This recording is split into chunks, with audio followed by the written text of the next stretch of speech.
ರಾಯರ ಆಶೀರ್ವಾದ ಪಡ್ಕೊಂಡು ನಾನು ನೆಕ್ಸ್ಟ್ ಹೋಗ್ತಿರೋದು ವೆಂಕಟೇಶ್ವರ ಸ್ವಾಮಿ ದೇವಸ್ಥಾನಕ್ಕೆ. ಇದು ಸ್ವತಃ ರಾಘವೇಂದ್ರ ಸ್ವಾಮಿಗಳೇ ಸ್ಥಾಪನೆ ಮಾಡಿರುವಂಥ ಮೂರ್ತಿ.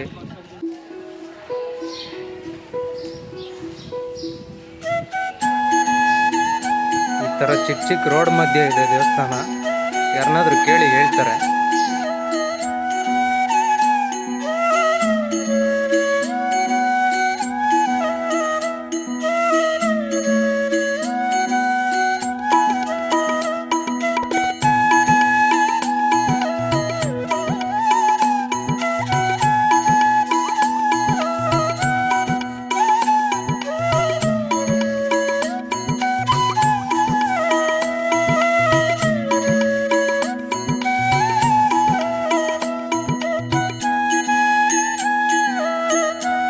ದೇವಸ್ಥಾನದ ಮುಂದೆನೇ ಅರ್ಚಕರ ಮನೆ ಇದೆ.